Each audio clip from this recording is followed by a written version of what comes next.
Wait করব কি sir? Start না করব? না না শুরু হ্যাঁ start.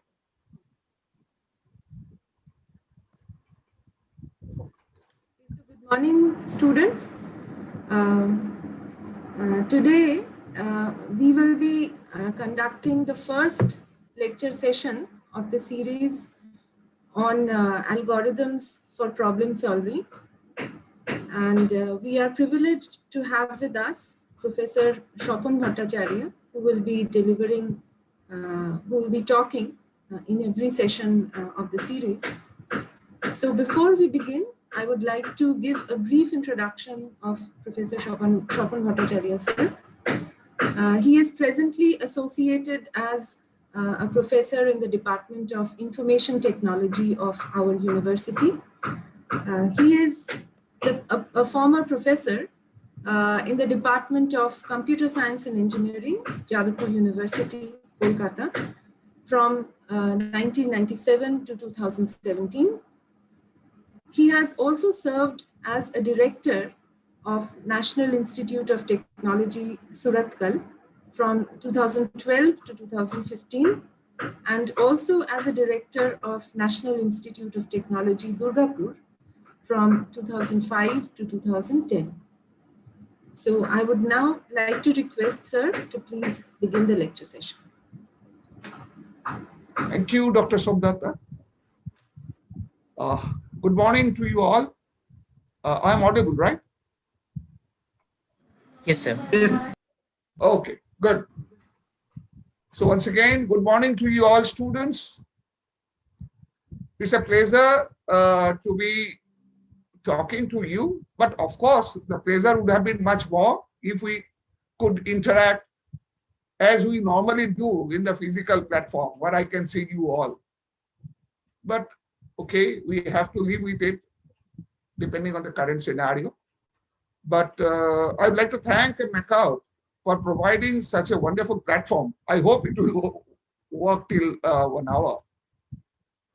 So before I proceed, I'd like to give a brief preamble.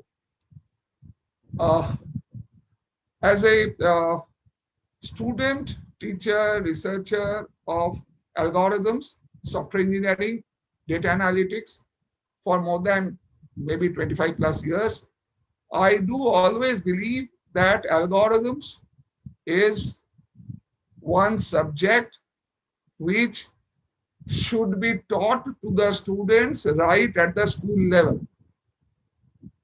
Just like a student is taught geography, history, maths, science, similarly, algorithms should be taught right at the school level.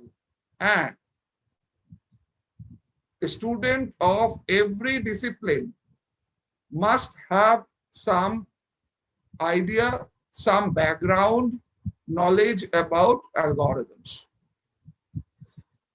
So in this series, I'll be with you for several sessions. I don't know how many, but let's start. So first 2-3 sessions, I will dedicate on why every one of us, everyone in the society, mainly the students, teachers, should have some knowledge about algorithms. I'll try to explain that. And also, I would try to introduce some of the background terminology that would be required to understand algorithms in particular. So why algorithm? Essentially, the study of algorithms will help you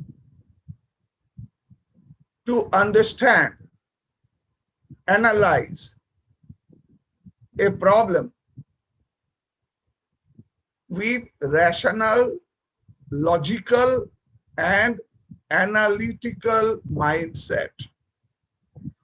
Again, knowledge of algorithms will help you to study and analyze any problem you face in life with rational, logical, and analytical mindset. Now, by life, I mean family life, social life, academic life, professional life, even if you are in startup management. So let me discuss some examples to start with. Let's think of family life. Every one of us, mainly our mothers, grandmothers, they used to cook very nice. What do? They have many ingredients in front of them, many spices. Depending on the item to be cooked, they mix up, follow a process, and come up with a delicious item. In the background, let us also get introduced to the terms which we already know by this time: artificial intelligence, machine intelligence, in IoT, and all those. So think of a robot. If we want to develop a robot for cooking, what do? Remember, a computer cannot do anything which human beings cannot do. Very clear. Whatever latest generation, latest version of computer it may be, a computer cannot do anything which a human being cannot do. Then why do we use computers? Because the computer does it very fast, can do numerous times with same accuracy, and they have practically infinite memory. But again, they cannot do what human being cannot do. Number two, computer doesn't have any intelligence. Computer doesn't have any intelligence. It cannot make a decision of its own. We have to train the computer to take a decision. We have to train a computer to take appropriate decision at any point of time. Simple example. We all have so many languages: English, Hindi, Bengali, so many natural languages. Then why do we need special languages for usage in computers? Simple. Natural languages cannot get rid of ambiguity. Just think, meaning of a particular word may vary depending on the context, depending on how it is used, depending on the accent we are using it. But computer cannot make out all these differences. However, computer can be trained to do a particular job, but again, it has to be trained. And again, we can train a computer only if we understand the problem rationally, logically, and analytically. And here is the importance of algorithms. I'll come to it as the series unfolds. As we all are aware, and as a student of software engineering, I can also say that most of the problems emanate out of our lack of clarity in understanding the problem. If you go to a medical practitioner, if he or she understands the problem first, then the diagnosis becomes very easy.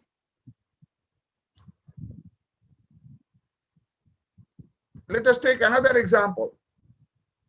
When you drive a car,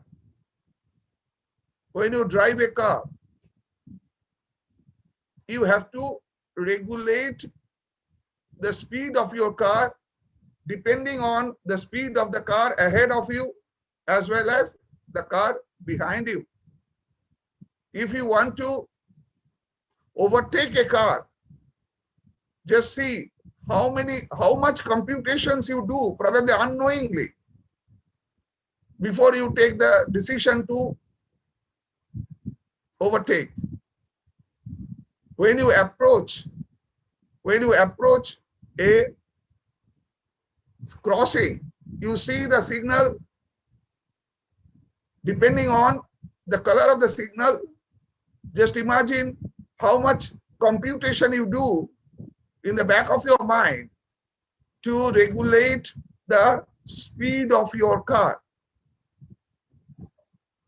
Given in a simpler way, once you think of crossing the road, say in Calcutta or anywhere in India, what do? First, you look at the right, then look at the left, and then look at the right again, and then you cross. This is the sequence you follow. Probably you think explicitly because you are so much accustomed. You are so much accustomed with this. But this is what you are doing. This is what you are doing always.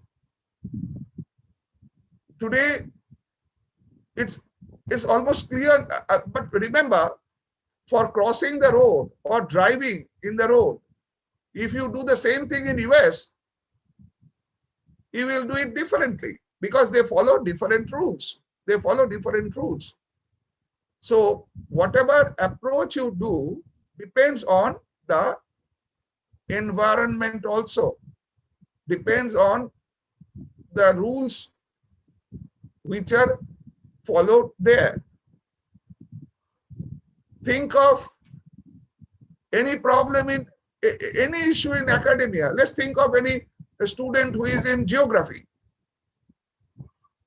She studies flow of rivers, maybe a little bit of environment and all those. And everywhere, she has to think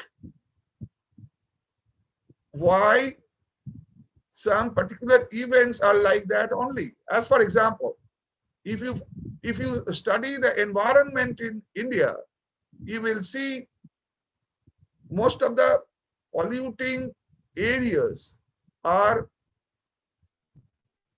also during the course of river Ganges. Why river Ganges is so polluted, whereas Godavari and Tapti, Narmada are not to that extent. Similarly, if you study history, whatever subject you study, you will find always you are facing problems. But we are so accustomed with this in our daily life, we generally do not give particular attention to what we are doing in the background. Think of in your professional life, human resource management, financial management. Think of how the stock market operates. Having given the price of one particular stock at any point of time, somebody is buying, somebody is selling, but everyone has some rationale behind the decision he or she is taking. So coming back to the point again, algorithm helps you in understanding rationally, logically, and analytically any problem you encounter. So that means study of algorithm helps you to become a more successful person in whatever way you work. The same, what I am saying, may be looked at from a different perspective also. Some of you, in fact, many of you must be singing as well. Whatever you sing, Tagore song, folk song, typical cinema movie songs, you cannot go beyond a certain level until and unless you have at least some grasp on classical music. If you see great singers, most of them, they are good classical singers as well. If you play soccer, whatever position you play except probably goalkeeping, you learn the art of receiving and shooting. These are the absolute fundamentals. These are the absolute fundamentals. So similarly, whatever be your area of study, whatever be your area of profession, algorithm has to be in the nucleus. It has to be in your mindset, to the extent when Sachin Tendulkar makes a cover drive, it comes automatically. He does not have to even think before that. Similarly, as you develop yourself as a successful professional or academician, which you will, I'm sure, if you have proper background of algorithms, you will handle the situation in a completely different way from others who do not have any background of algorithms. When I joined profession in an industry, civil engineering industry, long time back, one person, a senior person, told me when Howrah Bridge was built, there was no computer, but it's still standing. Today, why do we need computer to build bridges? Analogically, I give that example of the cooking I had given you earlier. At home, we get delicious food prepared by our parents and grandparents. Can you do it yourself? Having given all the ingredients, having followed how it is cooked 100 times, can you do the same thing? No, we cannot, because we do not have complete absence of ambiguity. We have to do it in every step. We have to do in such a way that we can interpret every step uniquely.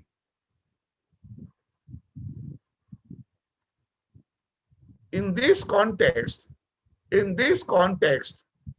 we should understand very clearly the difference between the word computer and computing. In many cases, I find there is lots of confusion in the process. Computer is a tool. Don't forget, computer is a tool. Computing is a process. Computer is a tool. Computing is a process. When you cross the road, you do some computing in the back of your mind on how long you should take to cross the road, how long should the car take in approaching. That is computing. And computer is the tool which is very useful, for getting the computing implemented. Just like say in a refrigerator, compressor is there, but you are using the refrigerator in different ways. The car, you have the tool inside, but you use it in a different way. So when I say everybody should have knowledge of algorithms, I am relating algorithms in the context of computing. Extensive study of computer as a machine is predominantly within the purview of computer science and engineering, and to some extent, to a major extent, within the purview of students of IT as well. But so far as computing is concerned, everyone has to have some clear idea about what is meant by computing. In fact, the theoretical aspects of computing are generally covered extensively in the disciplines of mathematics, statistics, basic science. So this we have to appreciate before we proceed further. I take 2 minutes gap if you have any queries.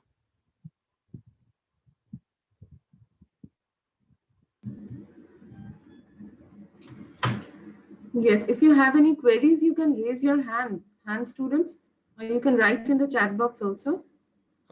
So it's audience is too big, but okay, we have just started, so there may be some queries as we go ahead further.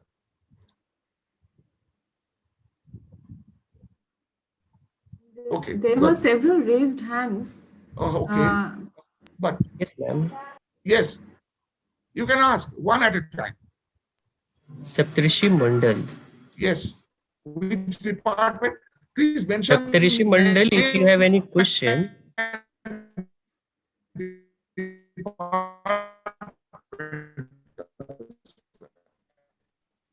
Please unmute yourself, Saptarishi.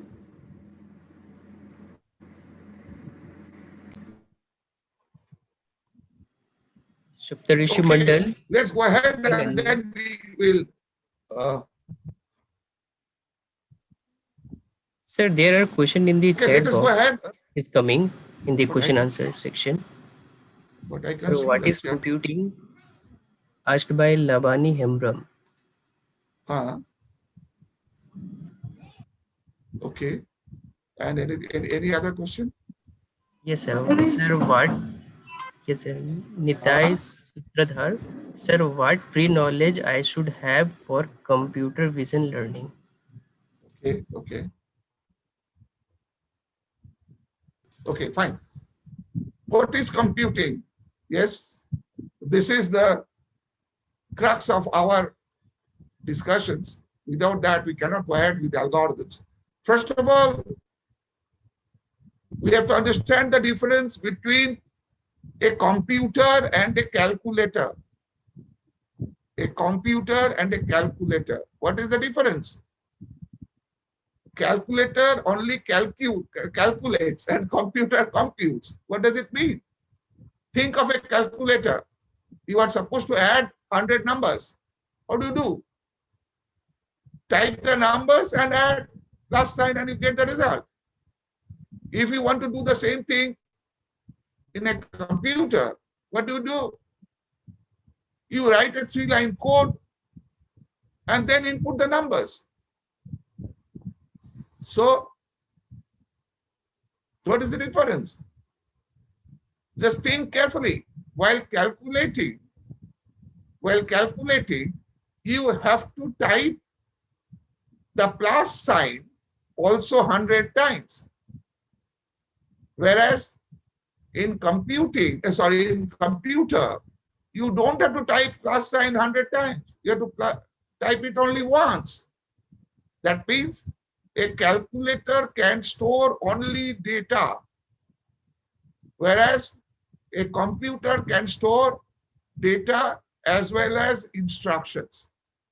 Again, a calculator can store only data, and a computer can store data as well as instructions.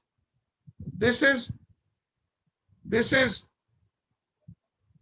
known as stored program concept. We'll try to discuss this further in course of our time later on. So, what is computing? What computing is basically articulating a problem in the form of data and instructions. Instructions may be logical, arithmetical, relational. All these we'll explain later on. But at the basic level, computing is an approach to solve a problem. Someone has asked about image processing. Again, everywhere we hear AI, ML, IoT. Be very careful. Don't get carried away by whatever is pushed through by the media. What is artificial intelligence? I'm just moving a bit out of our major theme, but this is very much related to our theme. What is natural intelligence? Have you ever asked yourself before studying artificial intelligence, what is natural intelligence?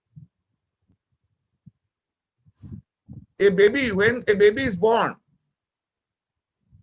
and she learns how to stand on her feet, who teaches her that? Nobody. That is natural intelligence. In your school days, remember, in many cases, when you solve a problem, mainly of arithmetic or whatever, you don't follow any book. You do it from your own.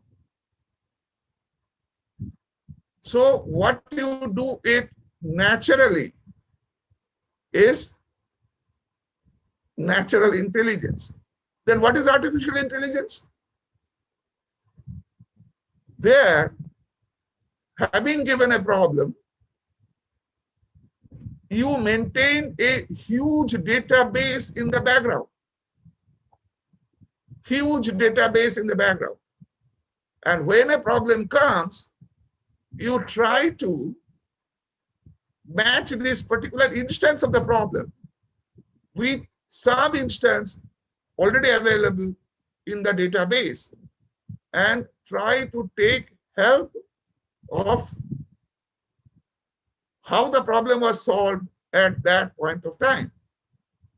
Since computers can process much faster, have almost infinite, huge amount of memory, computer can handle this job much, much better than a human being. But computer cannot innovate. Computer can help us in innovation. That is a different ball game altogether.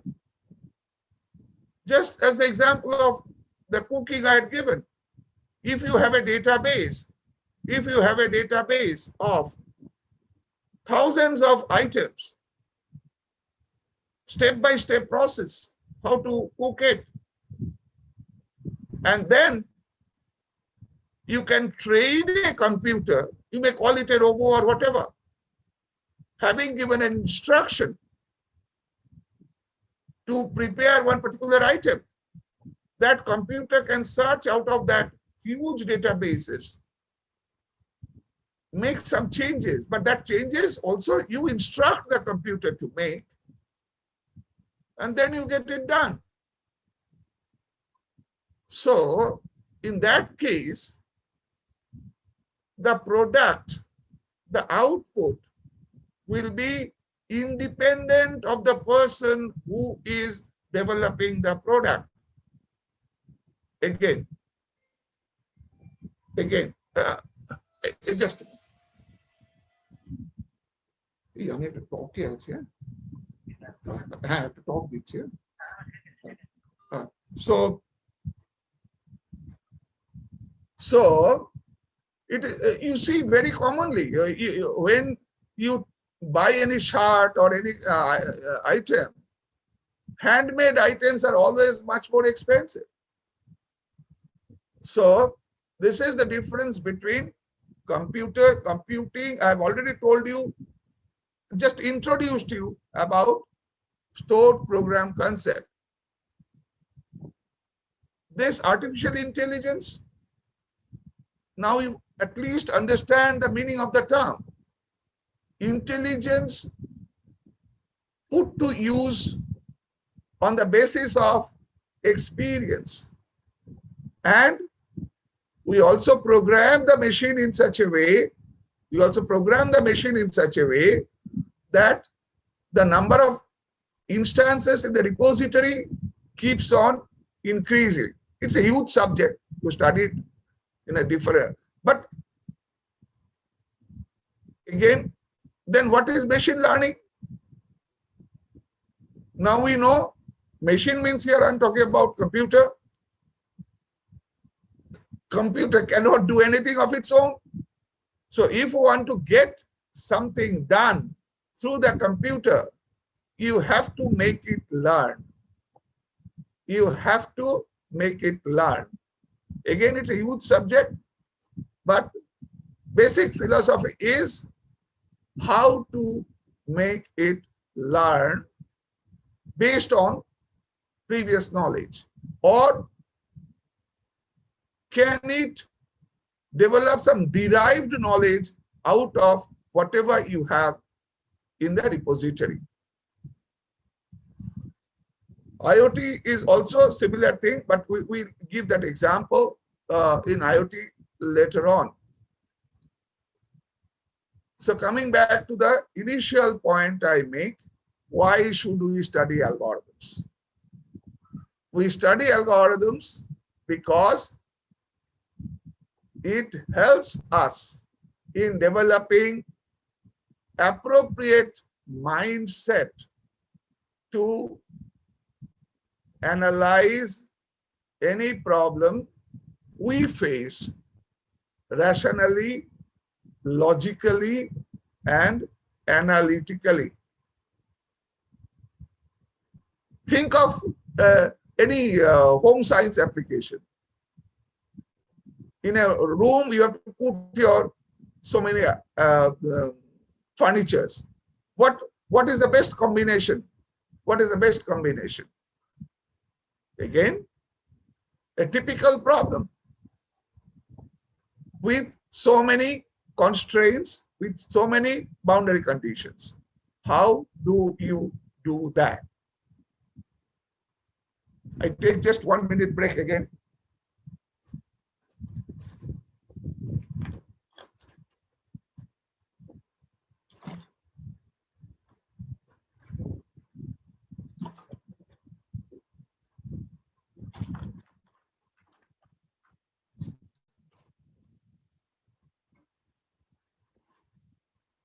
Next,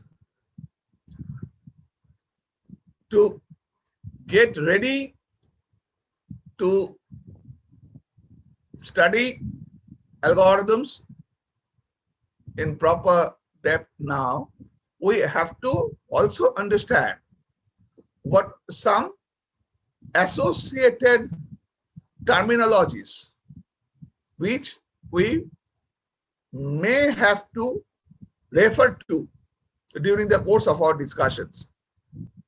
Again, I always give examples. If you play cricket, of course you need to know how to bat or ball. But to be a successful cricketer, before going to the field, you also need to know how is the pitch condition, how is the weather condition, whether you are playing white ball or red ball, and so many parameters.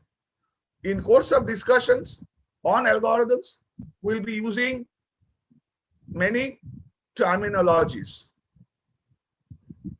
One I have already used, which is known as stored program concept.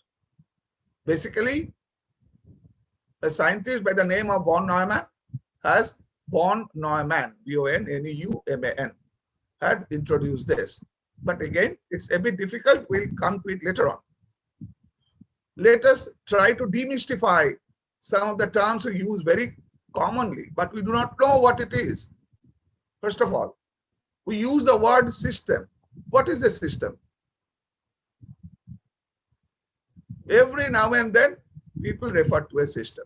What is a system? How do we define a system? What are the characteristics of a system? Okay. A system will have inputs, outputs, processing unit, and feedback. Input, output, processing, and feedback. Need not have to be an engineering system, need not have to be a computing system. In any system, suppose we consider the system of answering a question paper. You go to so what are the inputs? Input is the students' question paper with marks and all those. What is the output? Marks allotted to each student. What is the process? Evaluation by the faculty member, paper setting and all those. And what is the feedback? What is the feedback process? How it develops? Suppose there are 10 questions and you are supposed to answer 7. Based on the information you got from your seniors, you have some idea about which questions probably will give you more marks than other questions. That is an example of feedback. And you appreciate as you move further, this feedback will keep on changing. If you go to some railway reservation counter to buy a ticket, what do? There are 4 counters. You stand in any one of the 4 queues. Input, output, processing is very clear. But how the feedback comes? Looking at the speed, You prefer to stand in one queue instead of in another queue. This you develop through your feedback mechanism. Similarly, a computer is a system, of course. So computer will have some inputs, will have some outputs, it will have some processing unit, and it will have some feedback system. It will have some feedback system. And I'm not getting into the details here. Feedback system is very important in maintaining the stability of the system also. Mainly the electrical engineers are concerned with that. Our human body is a very complicated system. So I hope you understand what is the meaning of the term system. Then we use the word model very commonly. And the word formal model is even more important in the context of computers. So what is a model? Replica of some real life world. In many of your homes, probably in your living room, you have a model of Taj Mahal. You may have a model of Niagara Falls. If you think of a big complex, very big complex, some real estate developer creates a model so that prospective buyers can look at it and have some idea about how it's going to look like when it's completed. This is a model. But looking at the model of a building, can you know whether this building would be a residential building, commercial building, or a hospital?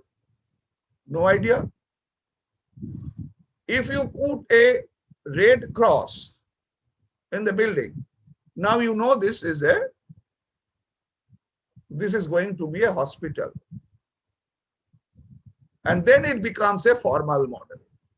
Again, please remember this very clearly. What is a formal model? A formal model must have the characteristic, one characteristic. What is that? Interpretation of the model should be independent of the person who is interpreting it. Interpretation of the model should be independent of the person who is interpreting it. When we talk about computers, it is a machine. It cannot interpret on its own. That's why whenever we want to work on a model and use a computer to be built on the basis of that model has to be a formal model. And that is the reason why we need special languages for computers. Think of natural languages, Bengali, English, they all have grammar. This language C, Java, they also have grammar. We call it syntax or whatever. But what is the problem? Grammar of English is not formal. In the sense, having given a particular sentence, the interpretation of the sentence may very well vary drastically depending on the person who is interpreting it. In a lighter vein, it is said, if a language can be used in the court of law, then it cannot be used by a computer. Because in the court of law, we have such a huge establishment basically working on the interpretation on a particular sentence.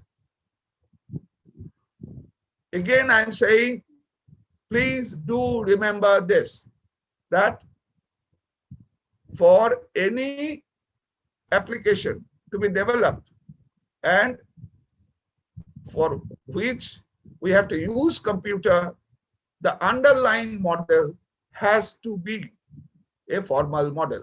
And what is a formal model? Where the interpretation of the model does not depend on who is interpreting it.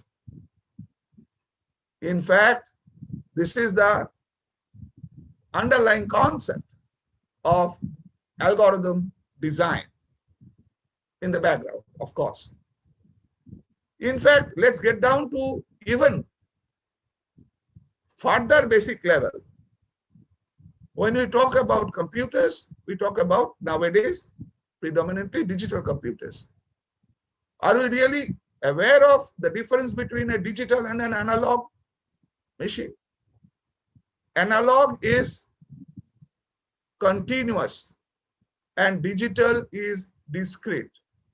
Analog is continuous, digital is discrete. Having given, say, one straight line, and you are supposed to get the length of the line. If you use an analog device, you have to use your sense, imagination a bit to come up with the exact length.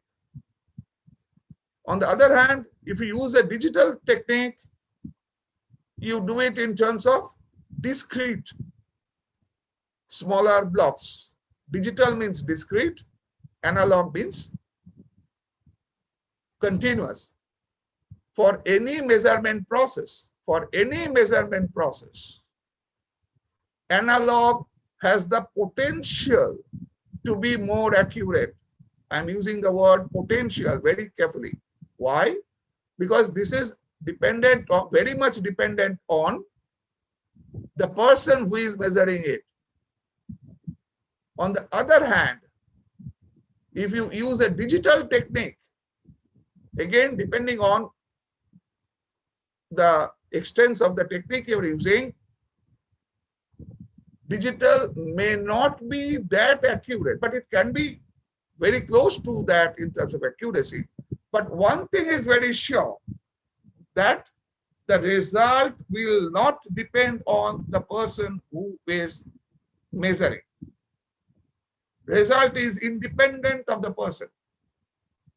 Think of a scenario where you want to, say, go to Bardwan from Howrah. There could be 5 trains a day, but you do not know the timing. On the other hand, there could be 2 trains a day where the timing is known. Second scenario is generally considered to be much better. So again and again, what I am trying to impress upon you is trying to deploy machines to help us in solving our everyday problems. And it is pretty sure, at least say during next 10 years, topics like AI, ML, IoT, all these are going to stay. In fact, mechanical engineers, they have to study IoT more than information technology specialists. Those who are in bioscience, they have to use these tools probably more than the computer science students. So all these, we have to be very careful. Now, my final remark for today, again, I get back to the word I said in the beginning, why we should study algorithms. Everybody. And with the difference that anybody who wants to sing must study, must learn classical music. But someone who wants to make a career in classical music is one thing. Someone who wants to make a career in maybe film song is another thing. But irrespective of whatever be their ambition, they have to study algorithms. Maybe the depth span that may vary. Why? For algorithms, now we can easily see that we are in an era of convergence of social science, life science, and computing science with technology as the driving force. Social science, life science, computing science with technology as the driving force. Till about a couple of decades ago,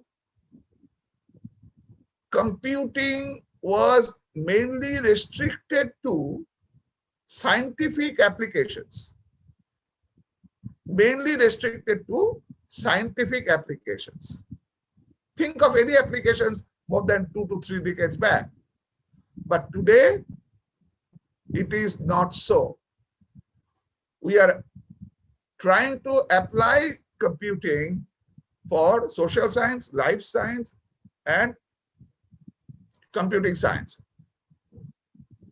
But there's a major difference between the underlying guidelines of a problem in computer science or a problem in basic science versus a problem in social science. What is that? In basic science, if you say X is greater than Y and Y is greater than Z, this means X is greater than Z. Clear? In social science, if we say X loves Y and Y loves Z, does it mean X loves Z also? Just a moment. Just a moment. Hello? আমি একটু বাদে phone করি তোমাকে একটু so if X loves Y and Y loves Z, does it mean X loves Z? It may be yes, it may be no, it may depend on the context. But we are trying to use computer there as well. If you think of physics, P equal to mf. Very clear. If we send a satellite today, even after traveling for thousands and thousands of miles, we can predict with almost 100% accuracy the trajectory of the satellite. Think of life science problem. You have fever, go to a doctor.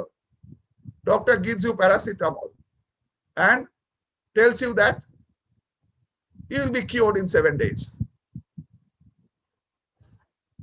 Can you ask the doctor to draw a curve to see how the temperature will come down? Doctor will tell you not to visit him next time.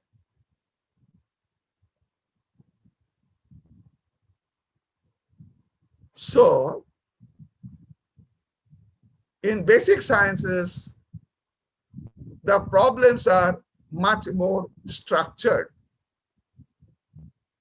Whereas in social science, life science,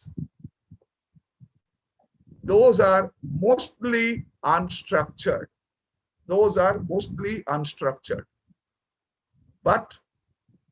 And also, in basic sciences, generally, we work on deterministic process. We want the optimal solution. Whereas in social life science, we are more interested in satisfiable solution. And satisfiability depends on the individual. Optimality does not.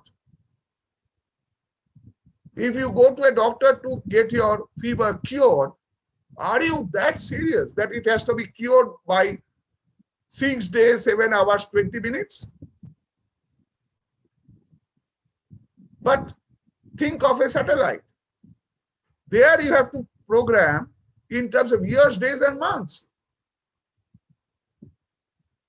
On the other hand, we already understand that the computer cannot take a decision of its own. It has to be trained to take that decision. And how do I train it? Background is the algorithm. So the person who is developing the algorithm, she must be capable of understanding the problem and developing the algorithm in such a way it can solve the problem. Understanding all the associated parameters, like, do we need an optimal solution? Do we need a satisfiable solution? Do you want to do it very fast?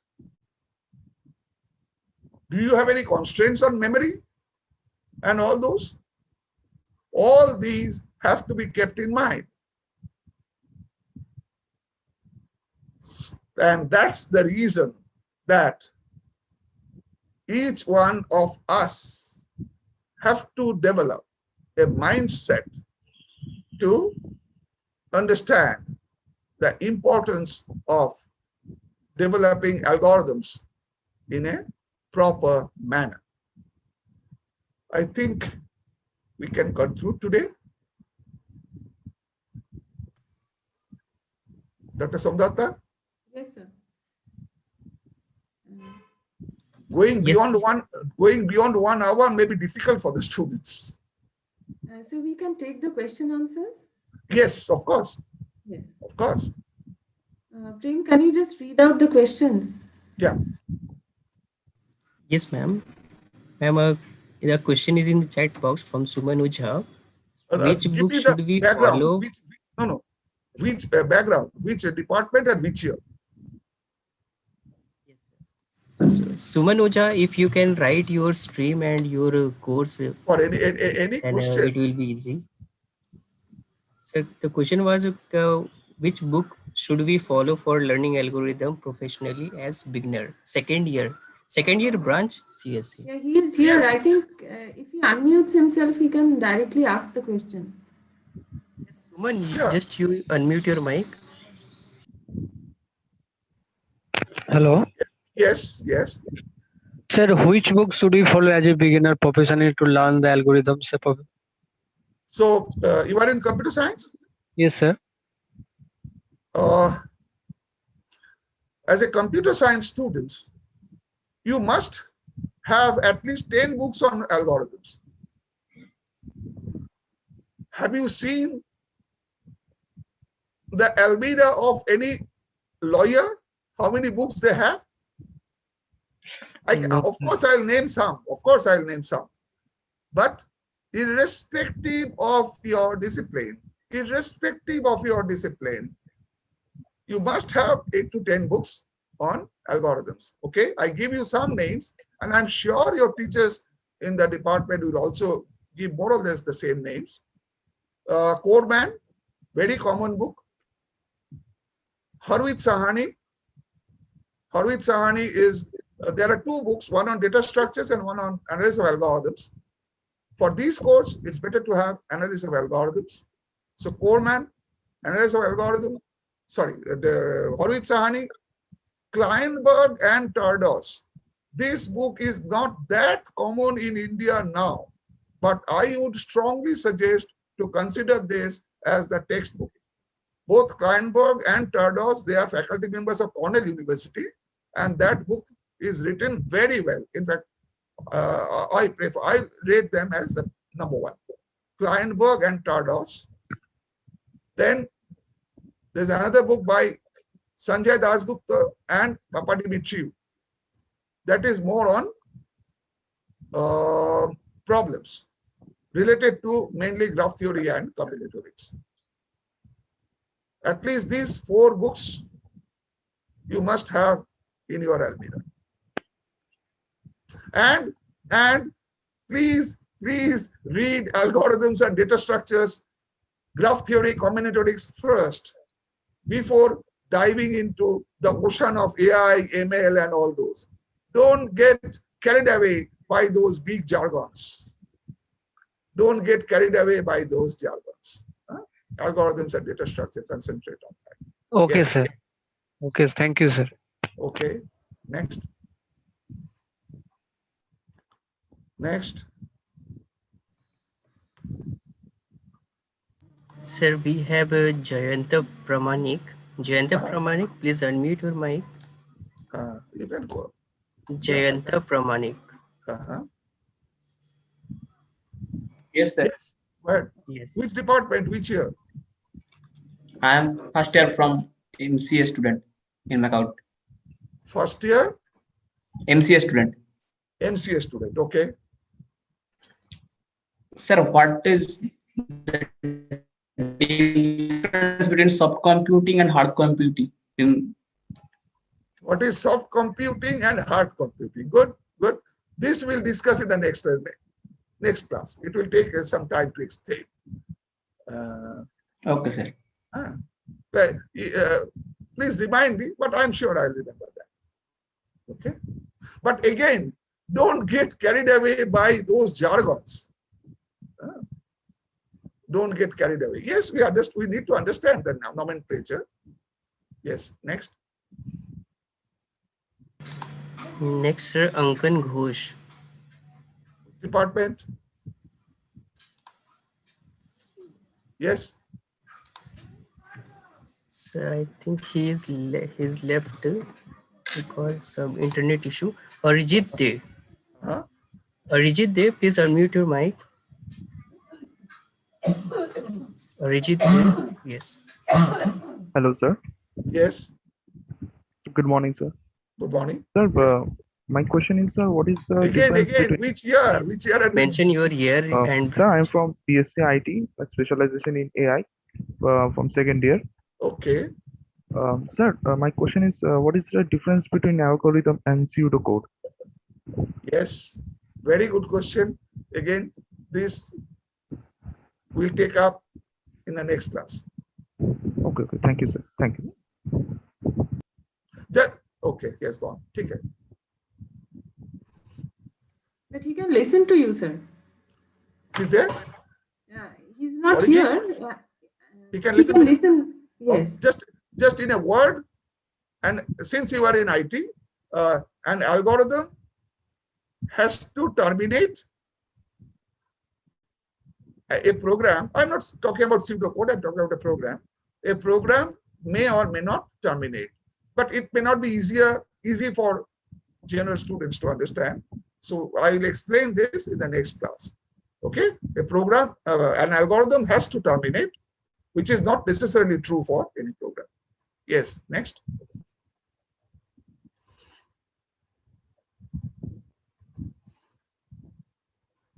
Sir, Amir Sarkar. Amir Sarkar, please unmute Hello, your mic. sir. Amir Sarkar. Yes. Yes. Sir, I'm Amir Sarkar, MAKAUT in-house student, third year CSE. So CSE, my okay. question is the actual role of algorithm in data structure and database management system. Okay, again, yeah, you are going ahead of time. We will discuss this in the next class. Thank you, sir. We'll discuss this in the next class. Huh? Thank you, sir. Okay.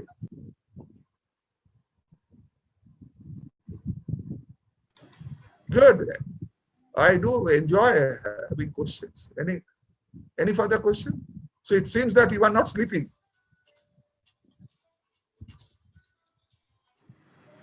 Ma'am, somebody has asked for email ID. Hello.